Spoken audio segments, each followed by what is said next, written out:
श्री रमेश पालीवाल कन्हैया लाल पालीवाल के यहाँ पधरौनी 1 साल से पधरौनी बुक थी।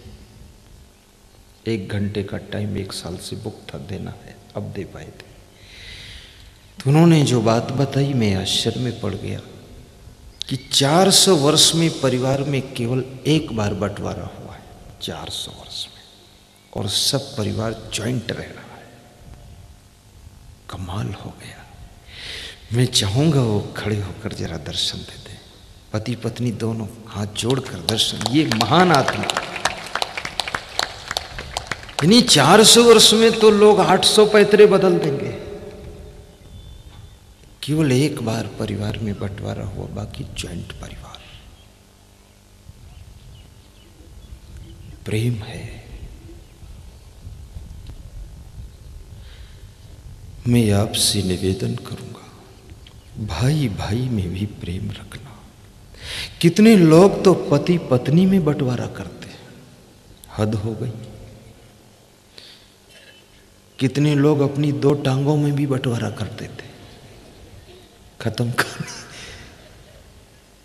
थोड़ा गम खाना भी सीखो। दिल से जियो, हर जगह दिमाग मत लड़ाओ, प्रेम रखो। प्रेम में सुख है, संगठन में सुख है, एकता में सफलता है। और मैं निवेदन करूं, क्रोधमुखी च भार्या। माताओं बहनों से मेरा निवेदन है, आपका पति घर से बाहर बहुत से काम करता है, दुकान चलाता है, बिजनेस करता है, खेती करता है, सर्विस करता है, बहुत संघर्षों से जूझ रहा है। घर में आ जाए, ऐसा व्यवहार करना मधुर मधुर, ऐसी बातें करना मीठी मीठी, ऐसा स्वभाव सरल मुस्कुराता हुआ पेश करना कि आपके पति की थकान, संघर्ष, उसके घाव सब अच्छे हो जाए। तुम एक नया घाव घर में मत बना देना। अभी मैं आपसे बताऊं, धीरू भाई अंबानी का नाम आपने सुना होगा। एक गरीब आदमी था। ये गुजरात के 2 गरीब आदमी बहुत ऊंचाई पर पहुंचे हैं, एक तो मोदी और दूसरा धीरू। धीरू उद्योग के जगत में, मोदी राजनीति के जगत में। वो ट्रेन में चाय बेचता था और ये धीरू भाई अंबानी अपने गांव के मंदिर के सामने चना मुरमुरा की दुकान लगा करके बेचता था बचपन में।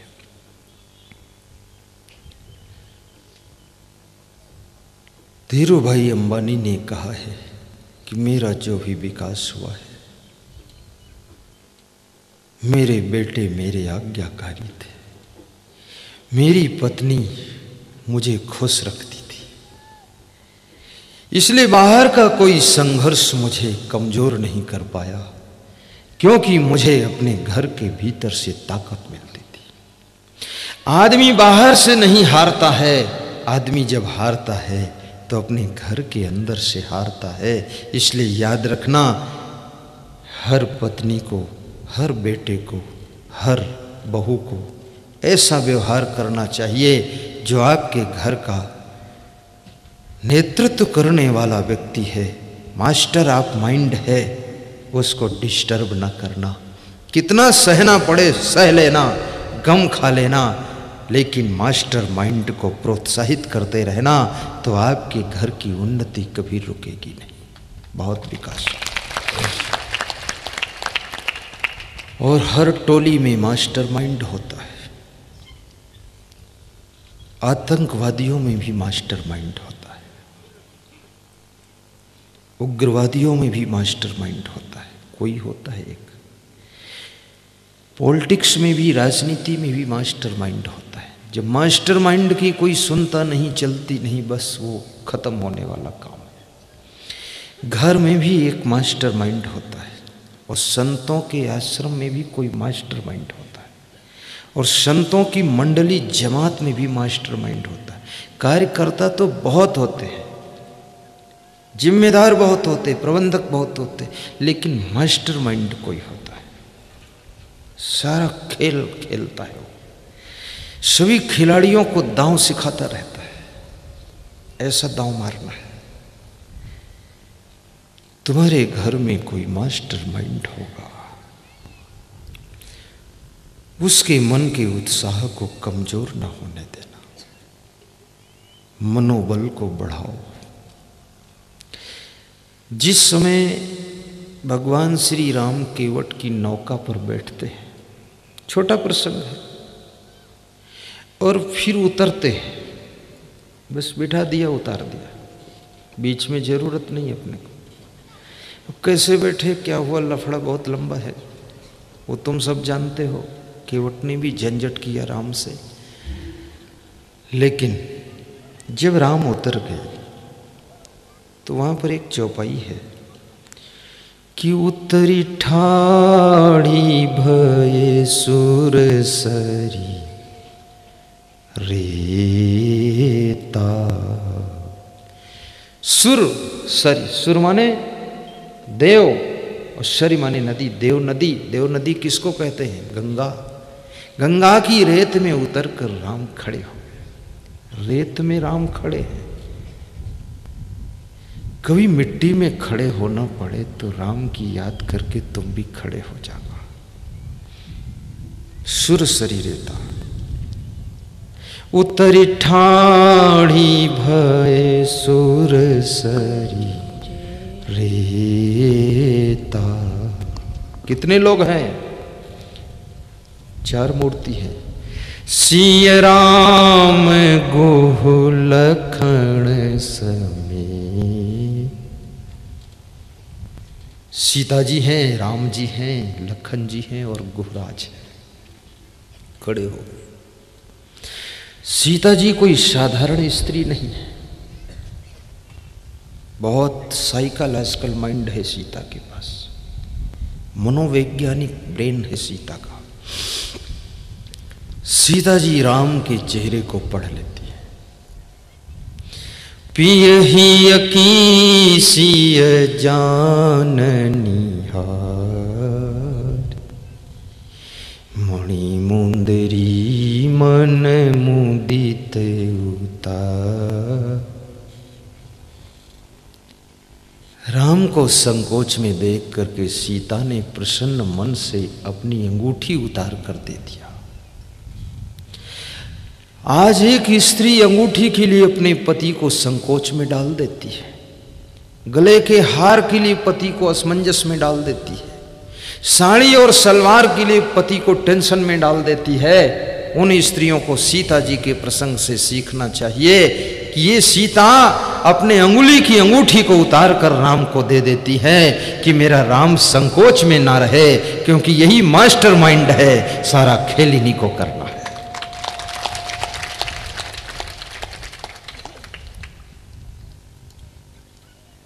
राम ने कहा, सीते एक ही अंगूठी तुम्हारे बदन पर बची है, श्रृंगार आभूषण, इसको भी उतार दोगी तो क्या बचेगा? तो सीता क्या कहती है? नारी की शोभा सोने चांदी के आभूषण नहीं है, नारी की शोभा स्त्रीणाम पतिव्रता, पतिव्रता धर्म स्त्री का श्रृंगार है। कोयल की शोभा उसकी मीठी बोली है, साधु की शोभा क्षमा गुण है। क्रोध करना, उलझते रहना, ये साधु की शोभा नहीं, क्षमा कर देना है। और कुरूप मनुष्य की शोभा उसकी विद्या है। कोकिला नाम सरो रूपम स्त्री नाम रूपम पतिव्रतम विद्या रूपम कुरूपाणाम क्षमा रूपम तपस्वी नाम। तपस्वियों की शोभा क्षमा से है, उनका सुंदर रूप क्षमा है। और स्त्री की सुंदरता उसका आभूषण पतिव्रता धर्म है। ये अंगूठी नहीं, दानेन पाणी न तो कंकणेन, स्नानेन शुद्धि न तो चंदनेन, मानेन तृप्ति न तो भोजनेन, ज्ञानेन मुक्ति न तो मंडनेन। दान करने से हाथ की शोभा होती है, ना कि कंगन पहनने से। स्नान करने से शरीर की शुद्धि होती, ना कि चंदन लगाने से। सम्मान से मेहमान को तृप्ति होती, ना कि 56 प्रकार व्यंजन खिलाने से। और ज्ञान से आत्मा की मुक्ति होती है, ना कि श्रृंगार करने से। यह नीति शास्त्र का श्लोक। इसलिए याद रखना, नाक में नथुनी हो न हो, लेकिन आपका चरित्र इतना सुंदर हो कि इज्जत की नाक आपकी सुरक्षित रहे। शूर्पणखा की नाक कट गई, क्या अर्थ है इसका? यानी इज्जत की नाक चली गई। मर्यादा, घर की मर्यादाओं को भी बचाना। आपका कुल गोत्र कुटुंब, वही बेटियां महान हैं, वही बेटे महान हैं, जो हर प्रकार के जोश को अपने कंट्रोल में रखते हैं, लेकिन अपने घर की मर्यादा को टूटने नहीं देते। 7 पीढ़ियों से बना हुआ सम्मान, पूर्वजों का दिया हुआ प्रतिष्ठा, पद, जो बेटे और बेटी सुरक्षित बचा लेते हैं। याद रखना, धन तो पूर्वजों का सब ले लेते हैं, जमीन में हिस्सा ले लेते हैं, लेकिन उनकी प्रतिष्ठा, उनकी मर्यादा, उनके सम्मान की भी रक्षा करे, वही धर्मपुत्र कहलाता है, वही धर्मपुत्री। सज्जनों, सीता जी अंगूठी का मोह छोड़ देती है। राम की प्रसन्नता ही सीता का श्रृंगार है। पति की प्रसन्नता पत्नी का श्रृंगार है। पत्नी की खुशी पति की खुशी है। छोटी छोटी वस्तुओं के लिए कभी तनाव न करना, संतोष कर लेना, गम खा लेना।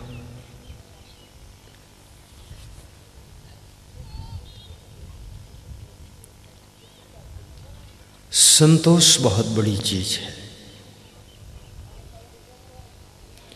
और दूसरों की मानसिक को भी पढ़ना। जो तुम्हारे घर में मास्टरमाइंड का काम कर रहा हो, उसको प्रेम प्यार स्नेह दे करके प्रोत्साहित करते रहना। तुम्हारे गांव में भी कोई मास्टरमाइंड होता है जिससे गांव का विकास होता है। उत्तर प्रदेश के एक गांव की कहानी है कि 30 वर्ष पहले उस गांव में एक आदमी ने 30 वर्ष पहले सारी रोडों को डंबर करा दिया था, कोलतार सब कंप्लीट। लेकिन गांव के लोग उस आदमी को संभाल नहीं पाए, तो उसने फिर 5 साल करके सिकुड़ गया।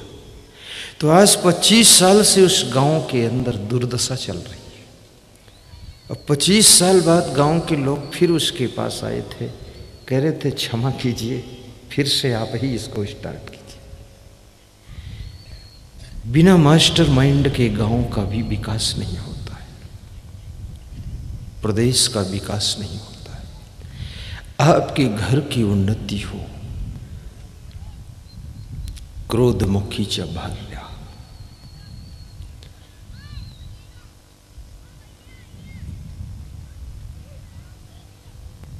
चाणक्य कहते हैं, जिसको पत्नी क्रोधी स्वभाव की मिली है,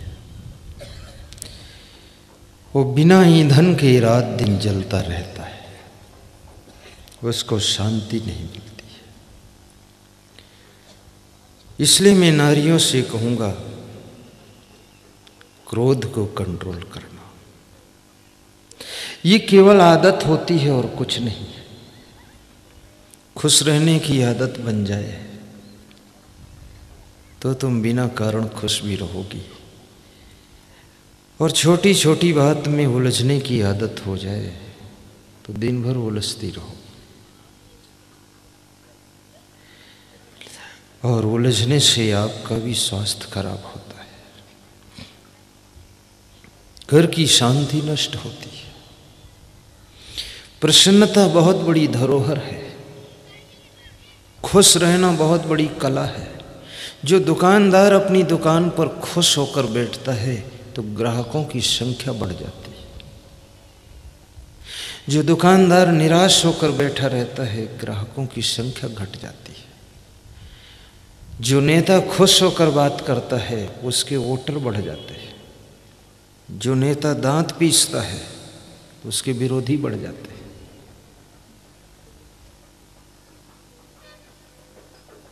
अपने स्वभाव को बिगड़ने ना दो, गम खा लो, अपनी गलतियों को भी अंदाज लगाओ। इस मनुष्य के अंदर सबसे बड़ी कमी वहां है जब ये अपनी गलतियों को मंजूर नहीं करता है और कोई इसकी गलतियां याद दिलाए तो उसके ऊपर नाराज हो जाता है। अपनी गलतियों को स्वयं स्वीकार करो, और गलती स्वीकार करने से अहंकार की मृत्यु होती है। इसलिए तुम गलती स्वीकार नहीं करते हो क्योंकि अहंकार मरना नहीं चाहता है। और तुम गलती स्वीकार कर लो कि मेरे से गलती हुई तो अहंकार की मृत्यु हो जाती है, और अहंकार के मरते ही क्रोध भी मर जाता है, क्योंकि अहंकार तो बाप है, क्रोध उसका बेटा है। बाप बेटे दोनों साथ में मरते हैं। बाप की रक्षा के लिए क्रोध का बेटा खड़ा होता है। इसको कंट्रोल करना। मध्य प्रदेश में बहुत लोगों की शिकायत है कि गुस्सा बहुत आता है, तो मैंने कहा थोड़ा मिर्चा कम खाया करो। मिर्चा खाने से भी, क्योंकि शरीर तत्वों से बना है, तत्वों का प्रभाव पड़ता है, ज़्यादा गुस्सा बढ़ेगा। और ज़्यादा नमक खाने से भी गुस्सा बढ़ेगा। और यहाँ लोग नमकीन भी बहुत खाते हो, मिक्सचर। इसलिए 102 डिग्री से कम में तो दिमाग रहता ही नहीं किसी का। ठंडा करना है इसको। मिर्च नमक कम खाओ, और मीठा भी कभी कभी खाओ, रोज मत खाओ। मीठा रोज नहीं खाना चाहिए, क्योंकि शरीर में ज्यादा मीठा की भी जरूरत नहीं। अधिक मीठा खाने से कुछ ऐसी बीमारियों का जन्म होता है जिसके कारण आपका विकास रुकता है। इसलिए बहुत मीठा भी मत खाना।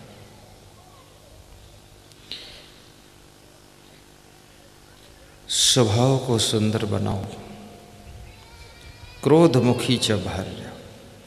तो मैं धीरू भाई अंबानी का एक उदाहरण दे रहा था। धीरू भाई अंबानी ने कहा है कि मेरी पत्नी का नाम कोकिलाबाई था, और वो कोकिलाबाई ने जो मैंने लक्ष्य बनाया, योजना बनाई, उसका विरोध नहीं किया बल्कि सपोर्ट किया। और मैं अंतिम सलाह अपनी पत्नी कोकिलाबाई से ही करता था, उसके साथ बैठकर लास्ट डिसीजन ले लेता था।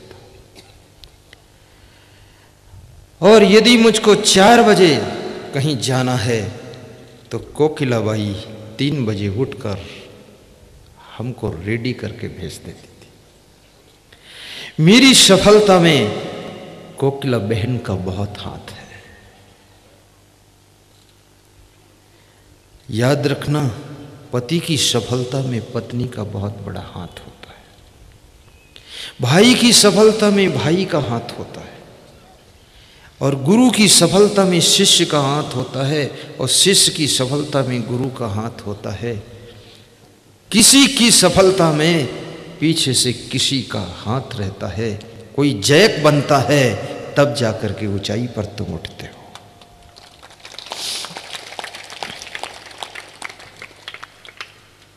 राम भगवान की सफलता में भी हनुमान जी का हाथ है, सुग्रीव का हाथ है, रीछ भालू वानरों का साथ है। भगवान ने यह भी बता दिया कि हम जैसे व्यक्ति को भी सहयोग की जरूरत पड़ती है। ये इंसान, तू कभी अहंकार मत करना, तुझे भी छोटे छोटे लोगों के सहयोग की जरूरत पड़ेगी। यदि उनका सहयोग तू नहीं ले पाया तो तेरी भी हार हो जाएगी।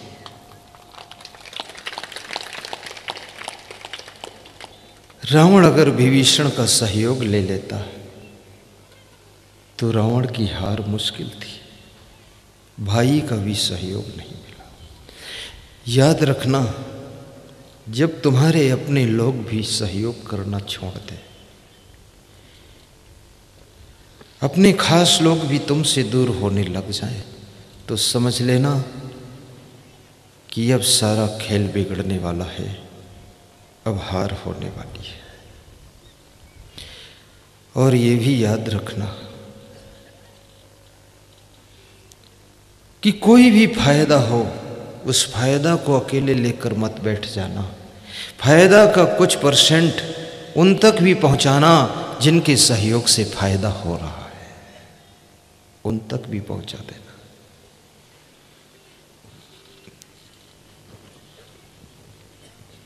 सहयोग करना बहुत बड़ा धर्म है। क्रोध मुखी चबार लिया। कल मैं मीटिंग में शाम को बैठा था संतों के साथ, तो हमारी संत उम्र में छोटे छोटे आपको दिखते हैं, लेकिन हैं होशियारी है। ये छोटे छोटे संत ही ये नेटवर्क चला रहे हैं, तो होशियार नहीं होंगे कैसे चलेगा। बहुत चतुर हैं ये, बुद्धिमान लोग हैं, बोलते कम हैं। वो कहते हैं बोलना काम आपका है, करना काम हमारा है। और सब लोग बोलेंगे तो फिर बकवास हो जाएगी। तो कल मीटिंग में मैंने पूछा कि ये सत्संग में जो भीड़ बढ़ रही है, ये श्रोता बढ़ रहे हैं, इतना 20-20 हजार लोग श्रोता रहे। खरगोन में 30,000 श्रोता था, 40,000 था। 3 घंटे उस भीड़ को निकलने में टाइम लग गया था। जग्गा खेड़ी में 15,000 श्रोता था, 2 घंटे में निकल पाए मुश्किल से लोग, क्योंकि प्रसाद बट रहा था, गेट एक था। और ये पिपलौदा में भी ये श्रोता इतने। तो ये श्रोता, इनका प्रेम घटने ना पाए, इसके लिए हम लोगों को क्या सावधान रहना चाहिए। ये बात हम भी अपना मीटिंग करते रहते हैं, तुम्हारी फिक्र में हम लगे रहते हैं कि तुमको कोई डिस्टर्ब ना हो। तो मेरा एक संत प्रबंधक बोला कि गुरुदेव 2 बातें करना पड़ेगा। नंबर 1, हम सबको कड़ी मेहनत करना पड़ेगा। और नंबर 2,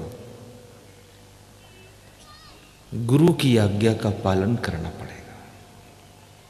ये 2 चीजें अगर हमारी कभी कमजोर नहीं होंगी तो ये निरंतर सब कल्याण होता रहेगा। दूसरा संत बोला, आगंतुक जो भक्त हैं उनको जरा कोमलता से व्यवहार करना पड़ेगा, प्रेम स्नेह। तीसरा संत बोला कि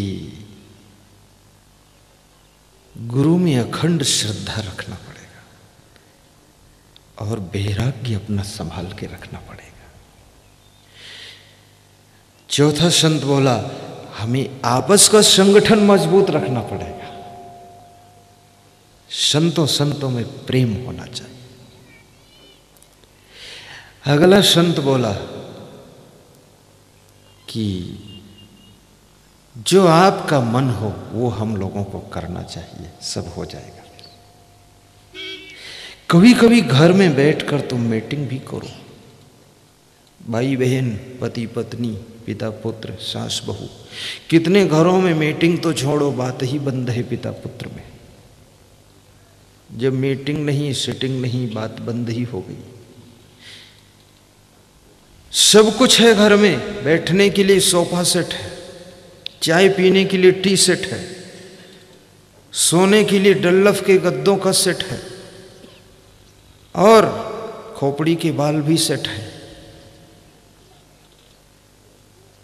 चलने के लिए गाड़ियों का सेट है, पहनने के लिए साड़ियों का सेट है, लेकिन घर वालों का दिमाग अब सेट है, वो सेट ही नहीं, दिमाग सेट नहीं। जिंदगी के सारे सेट दुकान पर मिल जाते हैं, मार्केट में मिल जाते हैं, लेकिन दिमाग को सेट करने वाली मशीन किसी मार्केट में नहीं मिलती है। दिमाग सेट करने का स्थान यदि कोई है तो वह केवल सत्संग है। वही सत्संग पिपलौदा की पावन धरा पर चल रहा है। क्रोधमुखी जबालिया, चाणक्य कहते हैं पुत्रश्च मूर्खा, और जिसके घर में मूर्ख पुत्र है, नासमझ पुत्र है, हर काम उल्टा करते हैं, ऐसे माता पिता बिना ईंधन के रात दिन चलते रहते हैं।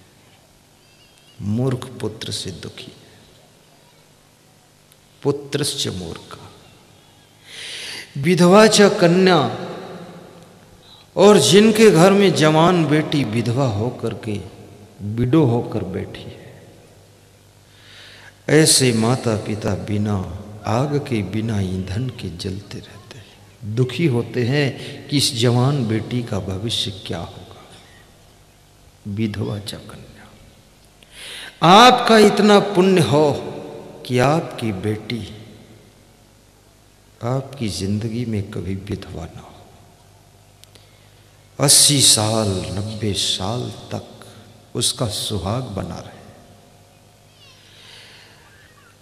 आपके घर में पुत्र बुद्धिमान पैदा हो, बुद्धू ना पैदा हो। माता पिता का बहुत बड़ा सुख संतान से जुड़ा होता है। गुरु का सुख शिष्यों से जुड़ा होता है, और शिष्य और पुत्र का आनंद माता पिता और गुरु से जुड़ा होता है। समझदार गुरु मिल जाए तो शिष्य की जिंदगी में रोज होली दिवाली है। ना समझ गुरु मिल जाए तो शिष्य की जिंदगी भी बर्बाद है। समझदार पिता मिल जाए, समझदार मां हो, तो बेटा और बेटी की जिंदगी में फूल खिल जाते हैं। और ये सब कैसे मिलते हैं? पुण्य से मिलते हैं। अगर पुण्य प्रबल है तो बहुत सुंदर माता पिता मिलेंगे, बहुत सुंदर पुत्र और पुत्री मिलेगी, बहुत सुंदर बहू घर में आएगी, बहुत सुंदर शिष्य मिलेगा, बहुत अच्छे गुरु मिल जाएंगे। अगर आपके पुण्य क्षीण हो रहे हैं तो ये सब नालायक मिलेंगे, इनके साथ में तुम जलते रहोगे, परेशान होते रहोगे। इसलिए पुण्य करना चाहिए। पुण्य कैसे करोगे? ठंडी ऋतु में गर्म कपड़े गरीबों को बांटो, समाज सुधार के लिए सत्संग कराओ, इससे बहुत बड़ा पुण्य होता है। आप इस पुण्य के भागीदार बनो। कभी कभी गर्मियों में पानी पिलाने के लिए प्याऊ खोल दीजिए, इससे भी पुण्य होता है। गरीब बेटियों के विवाह के लिए सामूहिक विवाह सम्मेलन कर दीजिए, इससे भी पुण्य होता है। और कभी कभी गरीबों की दवाई के लिए कोई संगठन बना लीजिए, उनको दवाई फ्री करा दीजिए। कभी रक्तदान, कभी समय दान, कभी अन्नदान। सज्जनों, अन्नदान का भी बड़ा प्रभाव है। अन्नदान से बहुत सुख मिलता है। एक महिला अपनी खिड़की से 2 रोटी रोज दान देती थी, 2 रोटी। तो कोई भी आ जाए 2 रोटी ले जाता था। एक दिन कोई साधु भजन गाता हुआ जा रहा था, वो भी उस खिड़की के पास निकला तो उस महिला ने कहा इधर भी ध्यान दो, 2 रोटी रखी है, ले लो।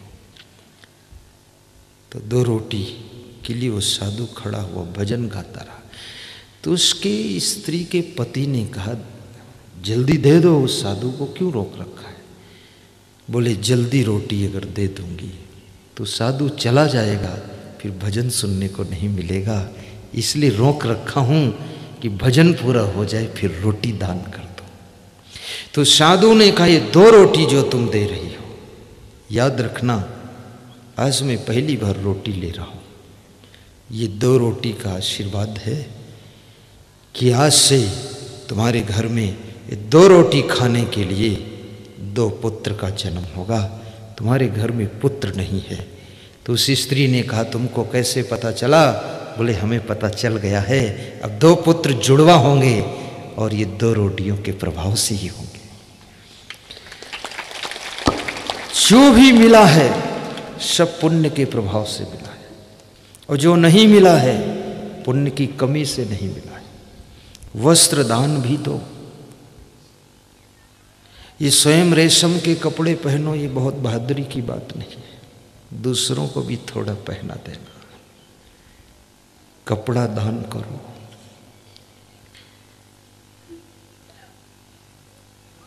कभी कभी मैं निवेदन करूंगा आपके साथ में कि जो लोग इस स्थिति में पहुंच गए हैं, अब जीने की हिम्मत टूट रही है, मर जाना चाहते हैं, तो उनको धैर्य और हिम्मत दान दे देना, बिठाकर 5 मिनट समझा देना। किसी को समझा करके उसके मनोबल को उठाना, ये भी बहुत बड़ा पुण्य है। अभी एक सज्जन कह रहे थे कि मेरे ऊपर 40 लाख कर्जा है। एक दिन जहर पीने जा रहा था कि मर जाऊं, लेकिन मेरा पड़ोसी इतना अच्छा है, आकर समझाने लगा। जिस आदमी के अंदर इतनी ताकत है कि 40 लाख कर्जा ले सकता है, तो उसके अंदर इतनी भी ताकत छिपी है कि 80 लाख अदा भी कर सकता है। तो मरने क्यों जा रहे? ये धीरे धीरे सब अदा हो जाएगा। मर जाओगे तो तुम्हारे पत्नी बच्चों का क्या होगा? किसी को धैर्य बंधाना, तो उसने कहा मेरे धैर्य आ गया, मैं मन लगाकर दुकान चलाने लगा और मेरी वाइफ को भी बुलाया तो मदद कर मुझे, और न जाने क्या प्रभाव हुआ। वो मेरा पड़ोसी भी दुकान पर बैठ जाता था 2 घंटे, बेचो सामान, हंसते रहो। एक दिन में गुरुदेव 3-3 लाख का प्रॉफिट हुआ, इतना कपड़ा बिका। सब 1 साल में कर्जा फाइनल हो गया। अब प्रॉफिट में चल रहा हूं, तो प्रॉफिट का 10% पड़ोसी को भी देता हूं कि तूने जिंदगी बचा दी।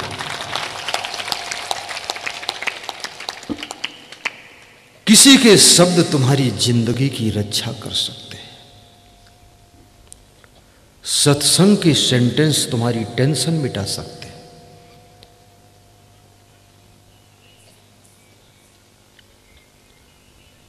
अभी एक साधु मेरे पास आया, बहुत दुखी था, कह रहा था क्या करूं, कुछ समझ में नहीं आता। हमने कहा तकलीफ क्या है? बोले एक कुटिया में रहता हूं, कुछ इंतजाम ही नहीं हो पाता है।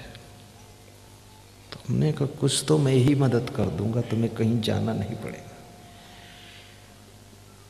उसको 1,21,000 रुपये हमने दिया 1.5 साल में, धीरे धीरे। हमने कहा घबराना मत, रोना मत। एक दिन वो आकर मेरे पास बैठ गया, रोने लगा। हमने कहा रोते क्यों हो, हम हैं ना। तो बोला तुम क्या हो, तुम्हारी कुटिया देखा है, वो भी अधूरी पड़ी है। तो हमने कहा अधूरी है लेकिन तुम्हारी पूरी कर दूंगा, मेरी अधूरी भी पड़ी रहेगी। 1,21,000 हमने दिया 3 लाख फिर ट्रक वालों ने दिया उसको, जो ट्रक रोड पर निकलते थे, और 3-4 लाख जनता से दिलवाया मैंने। 10 लाख में उसका आश्रम बन गया। इस साल हंसते हुए मिला, बोला अब हम स्टैंड हो गए। साधु साधु को भी मदद कर दे। किसी साधु की कुटिया कमजोर हो, थोड़ा हेल्प भी करना है, भक्त भी मदद कर दे। और साधु को मैं कहूंगा कि सच्चे साधु बनकर रहना, अल्लम जल्लम काम मत करना। गांव में घूमने मत जाओ ज्यादा। मेरा आश्रम जिस गांव में है, हम लोग घूमने नहीं जाते, इसमें कोई पधरोनी बुलाता तभी जाते, प्रोग्राम करेगा तो जाएंगे। तो जब मैं छत पे परिक्रमा करता हूँ अपने आश्रम में, गांव के पड़ोस आश्रम है, तो गांव के बहुत सारे लोग छतों से खड़े होकर दर्शन करते, प्रणाम करते। बोले आपका तो दर्शन दुर्लभ है, 9-9 महीने बाद आते हो, फिर भी गांव में नहीं निकलते हो, छत से देख लेता हूँ। गांव में ज्यादा घूमने से साधु का ग्राफ गिरता है। गलियों में मत घूमो, जगह जगह मत बैठो, पान ठेला पर मत बैठो, चौराहों पर मत खड़े हो, कचौड़ी की दुकान पर पकौड़ी बनकर मत खड़े हो। साधु अपनी मर्यादा में रहे। और आश्रम में जो आ जाए, हाथ जोड़कर नमस्कार भी करो, हंसकर भी लो। मेरे आश्रम में आता कोई, मैं रसगुल्ला नहीं खिलाता, रसगुल्ला वाला समस्या ही नहीं। क्या करता हूँ, बस हंसता हूँ और बोलता हूँ आओ आओ बगदीराम, जल्दी आओ, कब आए थे? पाटीदार साहब, अरे तुम 1 साल बाद आ रहे हो, इधर आओ, बैठो हमारे पास। बस यही सबसे बड़ा रसगुल्ला है। कोई आए तो प्रेम से बोल दो, बोलना चाहिए। प्रेम से बोलना ही मेहमान का स्वागत है, पहला स्वागत। फिर खाने पीने का जो इंतजाम बन सके ठीक। ऐसा भी नहीं मैं खाली प्रेम से बोलूं, खाने पीने में 0 कर दूं, वो भी नहीं करता हूँ 0। खिलाता भी अच्छा खिलाता हूँ। संत उसी का नाम है। सूरज गरीब को भी रोशनी देता है, अमीर को भी देता है, भेद नहीं रखता है। संत का जीवन तो सूर्य जैसा होता है और सबके ऊपर कृपा करता है, उसी का नाम संत होता है। अभी वो बगदीराम बुला रहे थे मेरे यहाँ आना। हमने कहा तुम चिंता क्यों करते हो, बिछाओ, सफाई करो, मैं आऊँगा। एक फिल्म मेकर है बच्चा यहाँ, वो कल आए थे बुलाने के लिए पति पत्नी से। बोले मेरे यहाँ भी। हमने कहा बिल्कुल। अतुल गौड़ कह रहे थे मेरे, हमने कहा तुम नहीं बुलाओगे तो जबरदस्ती आ जाएंगे। सबके घर पावन करो, समय के अनुसार सबके घर चला जाता हूँ। देर हो सकती पर अंधेर नहीं। मैं गरीब अमीर का भेद नहीं करता हूँ, क्योंकि हमारे भगवान ने भी भेद नहीं किया था। कृष्ण भगवान के साथ में सबसे मशहूर उनका मित्र कौन है बताओ? सुदामा। सुदामा अमीर है कि गरीब है? सबसे गरीब है। सबसे गरीब है वही भगवान के करीब है। भगवान ने सिखा दिया कि गरीब को भी छोड़ना मत और अमीर को भी मत छोड़ना। पांडव अमीर है, वो भी भगवान के पड़ोस है। अमीरों को भी लेकर चलो, गरीबों को भी लेकर चलो। और लेकर चलना क्या है, ये अमीर गरीब सब हमको भी लेकर चलेंगे, हम इनको क्या लेकर चलेंगे? इनका प्रेम इतना है, सबके यहाँ जाना है। अभी हमारे शंभू सिंह राजपूत बुला रहे थे, कह रहे थे मेरे यहाँ भी आना। खड़े हो बेटा। कौन सा गांव है? गुराड़िया शाह। कह रहे थे मानन खेड़ा गए और मेरे यहाँ नहीं आए। मैंने कहा मुझे जानकारी नहीं थी तुम पड़ोस में रहते हो। बोले तो दोबारा चलना पड़ेगा। हमने कहा 3 बार आ जाऊंगा। बैठ जाओ।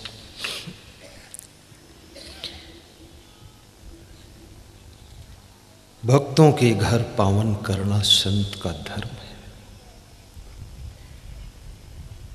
और मेरा कोई कार्य भी नहीं, मैं बिल्कुल फ्री हूं। Free life. और हमारे संत भी सब बहुत अच्छे हैं, वो भी फ्री है। 12 महीने यही सब कार्यक्रम, कुछ लफड़ा ही नहीं, आश्रम में कोई काम ही नहीं है, बस भक्तों के यहाँ जाना है, शांति दो। मेरे जैसे अगर सभी पंथ के संत लोग संकल्प ले लें और गांव गांव में निकल पड़े तो ये सारी बुराइयों का अंत होगा और घर घर में बसंत होगा। कितने साधु संत भी आराम कर रहे हैं, गादी में भूल गए। जब राजा अपनी कुर्सी में भूल जाता है और जब साधु अपनी गादी में भूल जाता है तो धर्म एक